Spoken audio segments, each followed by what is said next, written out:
एक समय पर देश में कश्मीर ऐसा स्टेट था जो extremism, demographic change, high crime के लिए जाना जाता था। आर्टिकल 370 के बाद कश्मीर के हालात काफी सुधरे हैं, लेकिन what if I told you कि एक और स्टेट है जो शायद धीरे धीरे भारत का अगला कश्मीर बनने की तरफ बढ़ रहा है। Bengal's Howrah witnessed a violent communal clash on Thursday evening after Ram Navami processions. Public property set on fire, vehicles set on fire. The ED officials have been attacked in Bengal.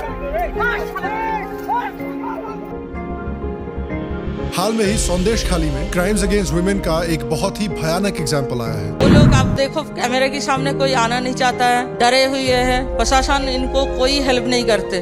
लेडीजों को भी मार पिटाई होती थी वहाँ पे अंदर। Situation इतनी बुरी है कि तृणमूल कांग्रेस के इंडिया अलायंस के मेंबर खुद अपने अलायंस पार्टनर के खिलाफ प्रेसिडेंट्स रूल लगाने की बात कर रहे हैं। It's the Congress party now which is demanding that there should be a president rule in the state of West Bengal. मतलब इमेजिन कीजिए कि रोहित शर्मा ऑपोजिशन टीम के साथ मिलके विराट कोहली को आउट करने की अपील कर रहे हैं। तो आइए आज के वीडियो में हम वेस्ट बंगाल की बात करते हैं। कैसे वेस्ट बंगाल भारत के सबसे डेंजरस स्टेट्स में से एक बन गया है और कैसे शायद अगर मामले में तब्दीली नहीं आती तो ये अगला जम्मू कश्मीर भी बन सकता है। हेलो श्याम शर्मा शो के इस एपिसोड में आपका बहुत बहुत स्वागत है। मैं हूं सेकुलरिज्म का सीईओ श्याम शर्मा और आप सबको एक सेकंड प्रणाम। देखिए, बात शुरू करते हैं पॉलिटिकल वायलेंस से, because West Bengal political violence के लिए इन्फेमस है। लेकिन let's be fair, West Bengal में पॉलिटिकल वायलेंस का जो ट्रेंड है वो ममता बनर्जी और तृणमूल कांग्रेस ने नहीं शुरू किया। ये ट्रेंड कांग्रेस पार्टी ने शुरू किया था। 1960s में कांग्रेस पार्टी की गवर्नमेंट हुआ करती थी वेस्ट बंगाल में और उनकी ऑपोजिशन में धीरे धीरे कम्युनिस्ट पार्टीज 1960s में पॉपुलर होने लगी। इस ऑपोजिशन को कांग्रेस पार्टी की गवर्नमेंट ने बहुत ही ब्रूटल और एक्सट्रीम तरीकों से दबाने की कोशिश की, लेकिन फाइनली 1970s में कम्युनिस्ट पार्टी पावर में आई वेस्ट बंगाल में। और जो आज वेस्ट बंगाल में ब्रूटल पॉलिटिकल वायलेंस की जा रही है पॉलिटिकल ओपोनेंट्स के खिलाफ, उसका जो टेम्पलेट है वो कम्युनिस्ट पार्टी ने तैयार किया था। कम्युनिस्ट पार्टी जब पावर में आई थी तो उन्होंने एक स्लोगन निकाला कि वो क्लास एनिमीज का अनाइलेशन करेंगे, यानी पूरी तरह से उन्हें नेस्तनाबूद करेंगे। इस स्लोगन का बेसिक मतलब था कि जो भी उनके पॉलिटिकल ओपोनेंट्स थे उनको गरीबों का दुश्मन करार दिया जाएगा और उन पर हिंसा की जाएगी। देखिए, एक समय पर वेस्ट बंगाल भारत का इकोनॉमिक पावर हाउस हुआ करता था, लेकिन 1960s और 1970s में बंगाल की इकोनॉमी स्लो डाउन करने लगी और बंगाल में जो बिजनेसेस थे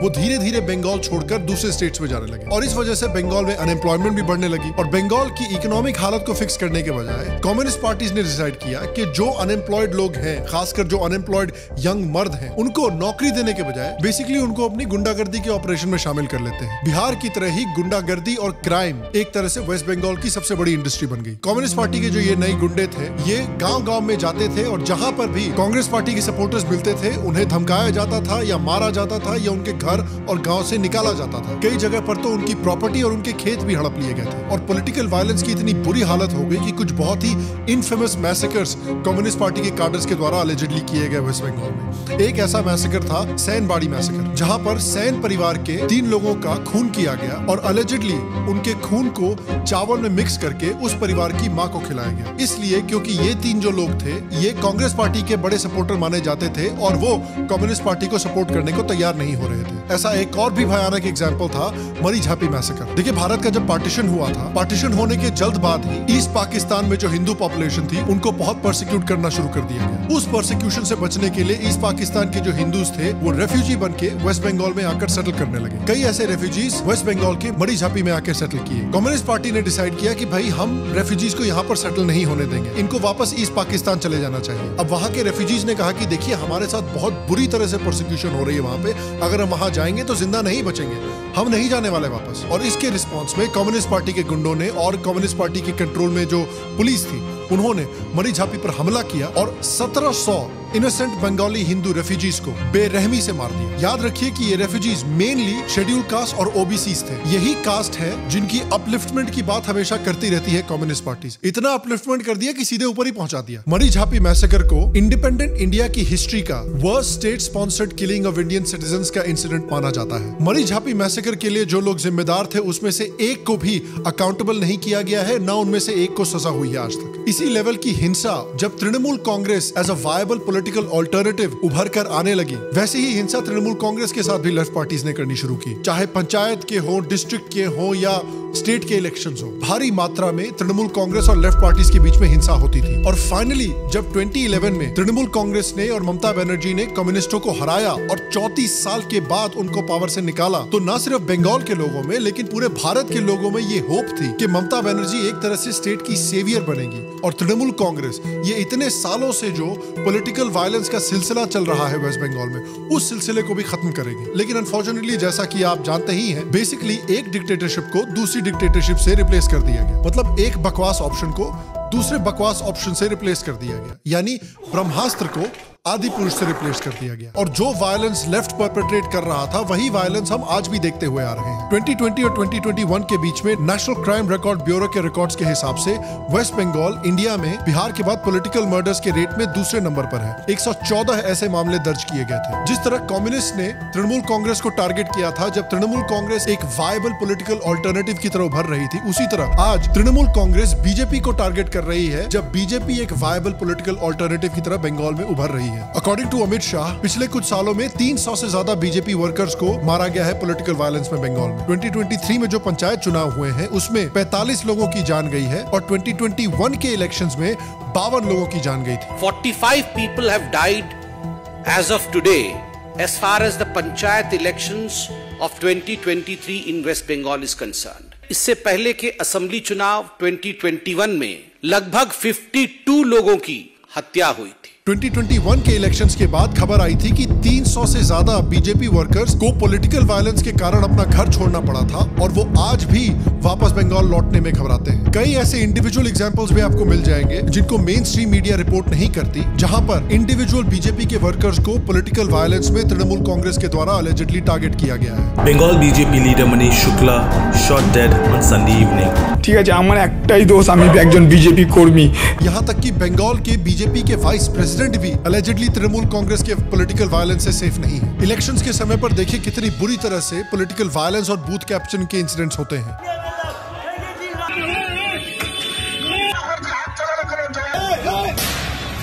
Gross violation of code of conduct by TMC worker, and this video has emerged from Islampur in West Bengal. This TMC man is seen keeping a close eye on all the voters while they are casting their votes.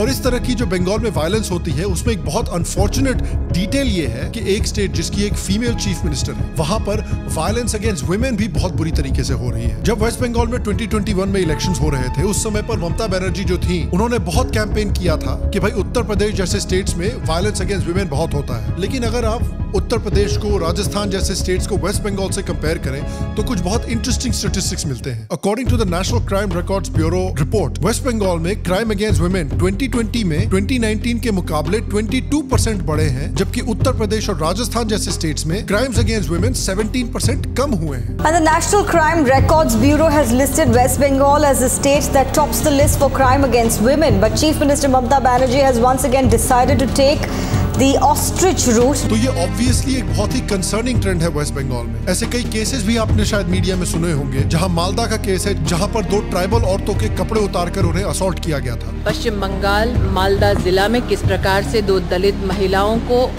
बेरहमी से न सिर्फ मारा गया बल्कि उनको वस्त्रहीन किया गया। नादिया का केस है साउथ बंगाल में, जहां एक 14 साल की लड़की के साथ अलेजिडली एक तृणमूल कांग्रेस के लीडर ने असॉल्ट किया था। इस पर जब ममता बनर्जी से सवाल पूछा गया तो उन्होंने एक 14 साल की नाबालिग बच्ची को सपोर्ट करने के बजाय मीडिया से पूछा कि मुझे क्या पता कि ये असॉल्ट है, हो सकता है कि इसका अफेयर चल रहा हो हमारे लीडर के साथ, और तब वो प्रेग्नेंट हो गई। বাড়ির লোকেরাও সেটা জানতো, পাড়ার লোকেরাও জানতো। এখন যদি কোনো ছেলে মেয়ে কেউ কারোর সাথে প্রেম করে, সেটা আমার আটকানো আমার পক্ষে সম্ভব নয়। याद करिए कि एक बार मुलायम सिंह ने उत्तर प्रदेश में जब बलात्कार हुआ था तब कहा था कि भाई लड़के हैं, लड़कों से गलतियां हो जाती हैं, लड़के हैं, गलती हो जाती है। तब कितनी उनकी निंदा हुई थी और बिल्कुल होनी भी चाहिए थी। ये बिल्कुल ही घटिया और घिनौना स्टेटमेंट था। लेकिन क्या मीडिया में ये कवर भी हुआ है ठीक तरीके से कि ममता बनर्जी ने कितना घटिया स्टेटमेंट दिया? बीजेपी एक्टिविस्ट की वाइफ के साथ असॉल्ट हुआ। West Bengal crimes against women में टॉप 5 स्टेट्स में आता है इंडिया में। यहाँ तक कि वेस्ट बंगाल का जो औरतों की सपोर्ट के लिए टोल फ्री 24/7 नंबर है, एक रिपोर्ट ने पाया कि वो नंबर डिसफंक्शनल था और उनका जो लैंडलाइन नंबर है वो नंबर हफ्ते में सिर्फ 5 दिन काम करता था और वो भी ऑफिस आवर्स के समय पे। यार लोग SBI का मजाक उड़ाते हैं, SBI तो फिर भी 2024 में जी रहा है, वेस्ट बंगाल के हेल्पलाइन तो 3024 में जी रहे हैं। और ये पार्टी के लीडर्स हैं जो दूसरे स्टेट्स में जाके क्राइम्स अगेंस्ट वुमेन की बातें करते हैं। महुआ मोइत्रा जी हैं जो पार्लियामेंट में जाके विमेन्स रिजर्वेशन बिल पर सवाल उठाती हैं, औरतों के अधिकारों की बातें करती हैं। ये तो वही बात हुआ कि औरी टॉक्सिक इन्फ्लुएंसर कल्चर को क्रिटिसाइज कर रहा है। और इसी सिलसिले में फिर हम आते हैं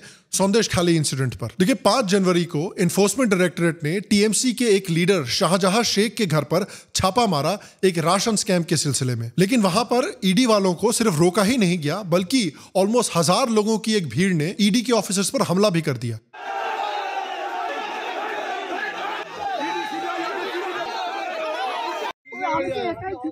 तो ये शाहजहां शेख जो है इसे बेताज बादशाह के नाम से जाना जाता है बंगाल में, और ये TMC से जुड़ा हुआ एक लीडर है जो संदेशखाली एरिया में काफी प्रोमिनेंट है। खुलेआम इस तरह की बातें भी करता है वो। तो पूंजी हमारे पूंजी होलो मानुषेर आशीर्वाद और ওর पूंजी होलो की CBI और ED CBI ED বাদে সাধারণে বালতো দূরের কথা একটা চলছে দেখা বিজেপি দালালে কান খুলে শুনে নেয়।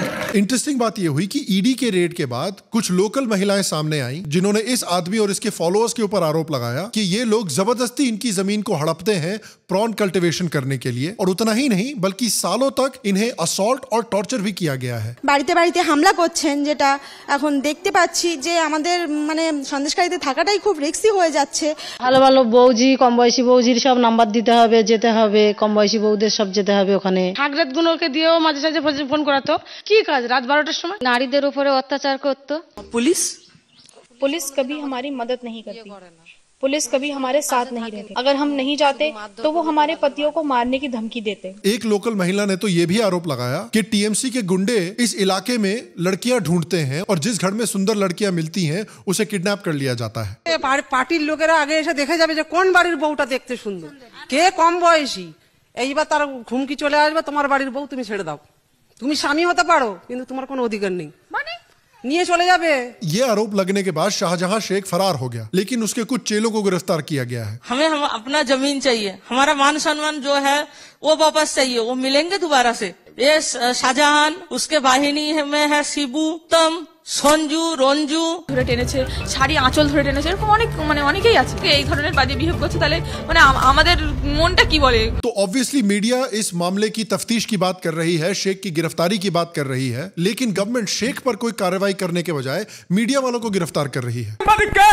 गिरफ्तार करा होच्छे। अब भाई देखिए, नॉन BJP स्टेट्स में अगर मीडिया के ऊपर कुछ एक्शन लिया जाता है तो उससे हमारी फ्रीडम ऑफ एक्सप्रेशन या हमारी जर्नलिस्टिक फ्रीडम पर कोई असर नहीं पड़ता। इनफैक्ट ऐसे इंसिडेंट्स को देखकर इंडिया की जो प्रेस फ्रीडम इंडेक्स की रैंकिंग है वो 3-4 पोजीशन ऊपर चली जाती है। मतलब अक्यूज पे एक्शन लेने के बजाय आप जो मीडिया सवाल उठा रही है उस पर एक्शन ले रहे हो। कि अगर ठाकुर गब्बर पे एक्शन लेने के बजाय जाके बेचारे रहीम चाचा को फ्लाइंग किक मार मार के पेलने लगे। एक TMC के लीडर ने तो ऐसा कमेंट कर दिया कि जो असॉल्ट हुआ है औरतों के साथ, उस असॉल्ट का लाइव फुटेज मांगने लगे। ये साबित हो गया था कि वहाँ पर रेप हुआ है। बंगाल में एक वीडियो, एक फुटेज आप दिखाइए कि कहीं पे रेप हुआ है।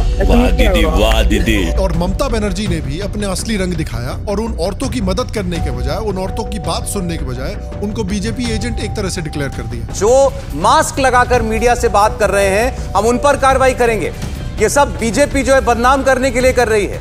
RSS का बंकर है संदेशखाली, ममता बनर्जी कह रही हैं। और देखिए अनफॉर्चुनेटली सिर्फ यही प्रॉब्लम नहीं है वायलेंस की जो बंगाल में हो रही है। एक और बड़ी प्रॉब्लम बंगाल में हो रही है और वो है बंगाल की चेंजिंग डेमोग्राफी। डॉक्टर मोहित रॉय जो बंगाल और बांग्लादेश के एक एक्सपर्ट हैं, वो कहते हैं कि इंडिया में मुस्लिम इलीगल बांग्लादेशी इमिग्रेंट्स की पॉपुलेशन ऑलमोस्ट 4% हो चुकी है। वेस्ट बंगाल में अनफॉर्चुनेटली डेमोग्राफिक चेंज कई सालों से हो रहा है। 1971 में वेस्ट बंगाल की मुस्लिम पॉपुलेशन अराउंड 12% थी और बांग्लादेश की हिंदू पॉपुलेशन अराउंड 30% थी। लेकिन आज अगर देखा जाए तो वेस्ट बंगाल की मुस्लिम पॉपुलेशन 12% से बढ़ के 30% हो चुकी है और बांग्लादेश की हिंदू पॉपुलेशन 30% से घट के 8% हो चुकी है। मिनिस्टर नित्यानंद राय की अगर बात माने तो 2017 और 2019 के बीच में लगभग 1,20,000 से ज्यादा बांग्लादेशियों ने भारत में घुसपैठ किया है। इस इमिग्रेशन से न सिर्फ डेमोग्राफिक चेंज हो रहा है बल्कि बंगाल की इस्लामाइजेशन भी बढ़ रही है। 1977 में बंगाल में सिर्फ 237 मदरसे थे और आज बंगाल में 10 50,000 से ज्यादा मदरसे बन चुके हैं। साल 2000 में बंगाल में अराउंड 400 मस्जिदें थी और आज सिर्फ कोलकाता में 450 से ज्यादा मस्जिदें हैं। षणमुख और शाश्वती सरकार उन्होंने एक प्रोजेक्शन बनाया है बंगाल में पॉपुलेशन चेंज का, और बंगाल के कुछ बड़े डिस्ट्रिक्ट्स हैं जिनमें कुछ काफी डरा देने वाले प्रोजेक्शंस हैं। इनके मुताबिक मुर्शिदाबाद जैसे डिस्ट्रिक्ट में 2060 में ऑलमोस्ट 80% पॉपुलेशन मुस्लिम होने वाली है। मालदा जैसे एरियाज में ऑलमोस्ट 70% पॉपुलेशन मुस्लिम होने वाली है। दिनाजपुर जैसे एरियाज में 45% मुस्लिम पॉपुलेशन होने वाली है। बीरभूम में 45% मुस्लिम पॉपुलेशन होने वाली है। 24 परगना में 42% मुस्लिम पॉपुलेशन होने वाली है। और अगर वेस्ट बंगाल में डेमोग्राफिक चेंज का इसी तरह का ट्रेंड रहा तो आने वाले 20 सालों में मुस्लिम पॉपुलेशन 30% से बढ़कर 40% हो जाएगी वेस्ट बंगाल में। वहीं अगर हिंदुओं की बात करें तो आप देखिए कि 2021 के कंपैरिजन में 2060 में किस तरह से हिंदू पॉपुलेशन घट रही है। और देखिए दुनिया की और खासकर भारत की अनफॉर्चुनेट रियलिटी एक ये है कि जहां पर भी मुस्लिम पॉपुलेशन अराउंड 30 से 40% के बीच में आ जाती है, वहां पर कुछ अनफॉर्चुनेट चीजें हमें देखने को मिलती हैं। पहला, increase in the level of radicalization, और दूसरा सेपरेटिज्म। आप देखिए कि जब 1905 में लॉर्ड कर्जन ने बंगाल का बंटवारा किया था तो मेजॉरिटी मुस्लिम्स ने इसका खुलकर समर्थन किया था। जिन एरियाज में बड़ी मुस्लिम पॉपुलेशंस थी,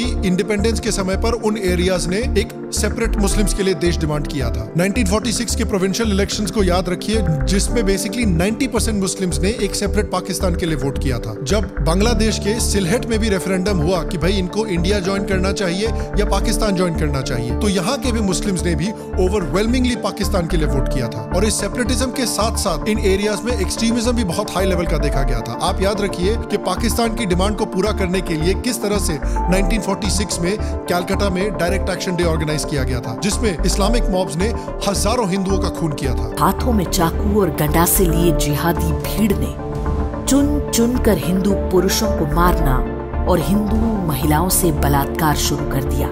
हिंदुओं की दुकानों और मकानों में आग लगाया जाने लगा। हिंदुओं से कह दिया गया था कि जिंदा रहना है तो उन्हें इस्लाम कबूलना होगा। उसी तरह से नोआखाली में मुस्लिम मॉब्स ने किस तरह से हजारों हिंदुओं का खून किया था और औरतों पर अत्याचार किए थे। सामने नाराए तकबीर, अल्लाहू अकबर चिल्लाती हजारों मुसलमानों की भीड़ थी। कसम खाई गई कि नोआखाली में हर काफिर और कुफ्र के हर निशान को मिटा दिया जाएगा। और इंडिपेंडेंस होने के बाद जिन इस्लामिक एरियाज में मुस्लिम्स की पॉपुलेशन बड़ी थी, वहां पर याद रखिए किस तरह से हिंदुओं का एथनिक क्लेंजिंग शुरू हो गई थी। लाहौर के नए प्रशासन ने हिंदू और सिख इलाकों के पानी की सप्लाई काट दी थी। लोग प्यास से पागल हो रहे थे और जो औरतें और बच्चे पानी की तलाश में बाहर निकल रहे थे, उन्हें चुन चुन कर मारा जा रहा था। और आपने देखा ही है कि 1971 से किस तरह से बांग्लादेश में हिंदूज की पॉपुलेशन गिरी है। जून 1971 में हिंदुओं को न सिर्फ मारा गया बल्कि उनकी प्रॉपर्टीज, दुकानों, जमीनों को एनिमीज प्रॉपर्टीज एक्ट के तहत कॉन्फिस्केट कर लिया गया। और न सिर्फ इतना ही, पाकिस्तानी आर्मी और रज़ाकर्स ने तकरीबन 5 लाख रेप किए। और यही पैटर्न अनफॉर्चुनेटली हम लगता है वेस्ट बंगाल के साथ भी देख रहे हैं। और इस पैटर्न के साथ एक और बड़ी इशू है कि किस तरह से ममता बनर्जी की जो पार्टी है वो इस बड़े 30% मुस्लिम वोट बैंक को कंसोलिडेट करने के लिए अपीसमेंट पॉलिटिक्स भी खेल रही है। 2011 में ममता बनर्जी ने 60 से ज्यादा मुस्लिम कास्ट को ओबीसी की लिस्ट में ऐड कर दिया था। यानी कि अगर हमारे शेड्यूल कास्ट के और ओबीसी कास्ट के हिंदू भाई कन्वर्ट होकर मुस्लिम बन जाते हैं, तब भी वो ओबीसी कैटेगरी में रह सकते हैं और उनसे मिलते हुए बेनिफिट्स का भी एडवांटेज उठा सकते हैं। Category A, which has more benefits, 90% are in fact Muslims or castes belonging to Muslim groups which have been given reservations under that particular category, whereas in category B, which has fewer benefits, 54% are reserved for the Hindu castes. Now under category A, admissions in medical colleges, 91.5% were found to be Muslims and 8.5% Hindus. उसके साथ साथ अप्रैल 2012 में ममता बनर्जी की party ने announce किया था कि waste Bengal के हर एक इमाम को 2500 रुपए का अलाउंस दिया जाएगा। उसके साथ साथ 1500 रुपए का अलाउंस भी अनाउंस किया गया मुअज्जिनों को, यानी जो लोग लाउड स्पीकर पर अनाउंसमेंट करते हैं अजान की। गवर्नमेंट ने एक ड्रामा सीरीज जिसको बांग्लादेशी ऑथर तस्लीमा नसरीन ने मुस्लिम फंडामेंटलिज्म के खिलाफ लॉन्च किया था, उसको भी बैन कर दिया था। और सलमान रुश्दी को भी कोलकाता आने से रोक दिया था। उसके साथ साथ उर्दू को स्टेट की सेकंड ऑफिशियल लैंग्वेज बना दिया गया था ऐसे डिस्ट्रिक्ट्स में जहां पर मुस्लिम पॉपुलेशन 10% से ऊपर हो। इनके ऊपर एलिगेशंस भी लगे हैं कि जो मुस्लिम डोमिनेटेड रीजन्स हैं, कोलकाता के मितिया बुर्ज, राजा बाजार, खिद्दरपुर, पार्क सर्कस, वहां पर इलीगल कंस्ट्रक्शन भी हो रही है और लैंड ग्रैबिंग भी हो रही है ऐसे मुस्लिम लीडर्स के थ्रू जिनके पॉलिटिकल कनेक्शंस है टीएमसी से। और अलेजिडली पुलिस से ये कहा जाता है कि इस लैंड ग्रैबिंग पर और इलीगल कंस्ट्रक्शन पर कोई एक्शन न लिया जाए। कम्युनिस्ट पार्टी ने ये एलिगेशन लगाया है कि तृणमूल कांग्रेस के राज्यसभा एमपी अहमद हसन इमरान बैंड आतंकी ऑर्गेनाइजेशन जमाते इस्लामी बांग्लादेश के एक फ्रंटमैन है और बैंड इस्लामिक ऑर्गेनाइजेशन सिमी के लीडर भी थे। जनवरी 2016 में जब एक मुस्लिम मॉब ने कलाई चक में एक पुलिस स्टेशन पर हमला किया और पुलिस स्टेशन पर आग लगाई तो ऑलमोस्ट इमीडिएटली उस पुलिस स्टेशन को फिक्स कर दिया गया, मॉब पर कोई भी एक्शन नहीं लिया गया और ऐसा प्रिटेंड किया गया कि वहां पर कुछ भी नहीं हुआ है। जब धूलागढ़ हावड़ा डिस्ट्रिक्ट में कम्युनल वायलेंस हुई थी तो अलेजिडली लोकल मीडिया को दबाया गया था कि वो इस पर रिपोर्ट ना कर सके। जब पिछले साल रामनवमी पर हिंसा हुई थी, हिंदुओं पर पथराव किया गया था, उनको अटैक किया गया था, तब ममता बनर्जी ने हिंदुओं को ही गाली दी थी कि भाई तुम्हारी हिम्मत कैसे हुई कि तुम मुस्लिम एरिया में चले गए और राम का नाम लेने लगे, शर्म आनी चाहिए तुमको, अटैक नहीं होगा तो और क्या होगा। इनफैक्ट मैडम तो इतनी बेशर्म है कि उन्होंने मुस्लिम कम्युनिटी को अपनी पार्टी का दूध देने वाली गाय बताया है, यानी हम जितना चाहे इनको मिल्क कर सकते हैं अपने पॉलिटिकल बेनिफिट के लिए। आप दो ना। अब उस मूवमेंट का मीम मत बना देना सालों। और अब बात करते हैं उस क्लेम की जो मैंने वीडियो की शुरुआत में की थी कि क्यों पोटेंशियली वेस्ट बंगाल भारत का अगला कश्मीर बन सकता है। देखिए कुछ चीजें तो मैंने ऑलरेडी बताई हैं कि किस तरह से वेस्ट बंगाल में इमिग्रेशन हो रहा है और डेमोग्राफिक चेंज हो रहा है और इस डेमोग्राफिक चेंज से एक्सट्रीमिज्म और हिंदुओं के खिलाफ हिंसा भी बढ़ रही है। इनफैक्ट सिर्फ 2016 और 2017 के बीच में हिंदुस्तान टाइम्स ने रिपोर्ट किया था कि वेस्ट बंगाल के एटलीस्ट 10 डिस्ट्रिक्ट्स में कम्युनल वायलेंस हुई है। कलाई चक में, चांदचोल में, मालदा में, मुर्शिदाबाद में, हुगली में, ईस्ट मिदनापुर में, वेस्ट मिदनापुर में, नॉर्थ 24 परगना में, हावड़ा में और बुर्दवान में। कश्मीर की तरह ही यहाँ पर भी लाउड स्पीकर से हिंदुओं को धमकी दी जाती है।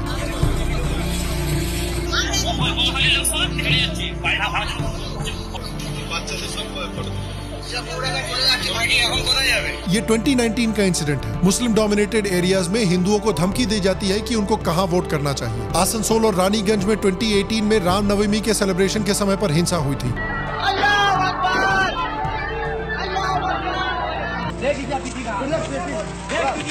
घर पर जलाया गया है, लेकिन लोग हमारे घर में अगर ढूंढ जाए तो हम लोग लेके चले कहाँ जाएंगे? वो लोग हैं जो समुदाय विशेष के खौफ की वजह से अपना घर छोड़कर सुरक्षित जगह पर जा रहे हैं। कुछ सिमिलरिटीज दिख रही है कश्मीर से आपको? Last year, Kashmir had a population of 1,40,000 Hindus. In the last 6 months, more than 1 lakh Hindus have fled their homes, many with just their clothes on their backs.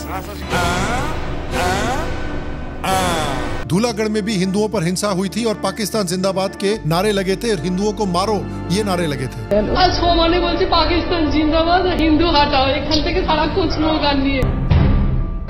2016 में कम्युनल राइट्स हुए थे जब मुस्लिम mobs ने हिंदू घरों में और उनके shops में क्रूड बॉम्ब्स फेंके थे, आग लगाई थी और लूट मचाई थी। पुलिस को इन्फॉर्म भी किया गया लेकिन पुलिस ने घंटों तक कोई एक्शन नहीं लिया और जब सोशल मीडिया पर इसका बैकलैश मिला तृणमूल कांग्रेस की गवर्नमेंट को तो इसको फेक न्यूज करार दिया गया। कश्मीर की तरह ही पत्थरबाजी भी वेस्ट बंगाल में पहुंच चुकी है। पूर्व कश्मीर में जो पत्थरबाज था अभी वो बंगाल में आ गया। बिहार के मिनिस्टर गिरिराज सिंह ने भी बंगाल की सिचुएशन को कश्मीर से कंपेयर किया है। बंगाल, मैं आज कह रहा हूं, पता नहीं किनको क्या बुझा है, ममता की वही रोल है ममता बनर्जी का जो कभी कश्मीर में राजनेताओं का चाहे फारूक हो, कांग्रेस हो, जिस ढंग से किया। NIA ने भी कुछ समय पहले एक साजिश का पर्दाफाश किया था जिसमें पाकिस्तान की ISI और बांग्लादेश की DGFI के साथ जुड़ी हुई कुछ आतंकी ग्रुप्स भी इन्वॉल्व थे जो बुर्दवान, मुर्शिदाबाद, बीरभूम, नादिया, जलपाईगुड़ी और वेस्ट बंगाल के बॉर्डर एरियाज में एक्सट्रीमिज्म फैला रहे थे और ग्रेटर इस्लामिक बांग्लादेश की स्थापना की प्लानिंग कर रहे थे। तपन घोष जो कि हिंदू समिति के फाउंडर हैं, उनके हिसाब से वेस्ट बंगाल में लगभग 32,000 ऐसे गांव हैं जहां भारी मात्रा में एथनिक क्लेंजिंग हो चुकी है। उनके हिसाब से हर साल हजारों हिंदू लड़कियों को अगवा किया जाता है। अब वो नंबर एग्जैक्टली क्या है I am not exactly sure. National commission for OBC के रिपोर्ट के मुताबिक वेस्ट बंगाल में शेड्यूल कास्ट और OBC हिंदूज को बड़े पैमाने में इस्लाम में जबरन कन्वर्ट किया जा रहा है और ये कन्वर्जन का रेट हर साल तेजी से बढ़ रहा है। EBC, which is the National Commission for Backward Classes, has leveled severe charges of appeasement politics on the Mamata Banerjee government there. Large number of Hindus in the state of West Bengal have converted to Islam. तो हाँ, चलिए शायद आज exactly Kashmir जैसे हालात नहीं हो बंगाल में, लेकिन जो डेटा होपफुली मैंने आपको दिखाया है उससे कुछ क्लियर हुआ हो कि अगर जो करंट ट्रेंड्स चल रहे हैं वो करंट ट्रेंड्स अगले 10-15 सालों में नहीं बदलते तो बंगाल की सिचुएशन कश्मीर जैसी होने की पॉसिबिलिटीज तो हैं। और शायद इसलिए बंगाल की टेरिटोरियल इंटेग्रिटी को बचाने के लिए और वहां की डेमोग्राफी को बचाने के लिए, क्योंकि याद रखिए डेमोग्राफी इज डेस्टिनी, शायद वहां पॉलिटिकल चेंज की जरूरत है। मैं आपसे पूछना चाहता हूं, आपके हिसाब से बंगाल की डेमोग्राफिक सिचुएशन को बचाने के लिए, टेरिटोरियल इंटेग्रिटी को बचाने के लिए आपके क्या क्या रिकमेंडेशन है, आपको क्या लगता है बंगाल में क्या चेंजेस आने चाहिए, नीचे कमेंट सेक्शन में मुझे जरूर बताएं। बाकी बंगाल की तरह ही बिहार में क्या पिछले कई सालों में प्रॉब्लम्स रही हैं, क्यों बिहार आज भी इतनी बुरी तरह से इकोनॉमिकली और सोशली स्ट्रगल कर रहा है, उसके बारे में अगर आप और जानना चाहते हैं तो यहाँ पर या यहाँ पर क्लिक करके आप वो वीडियो देख सकते हैं। बाकी मैं आपसे अगले एपिसोड में मिलूंगा और तब तक स्वस्थ रहें, सुखी रहें, फिर मिलेंगे और आप सबको एक सेकंड।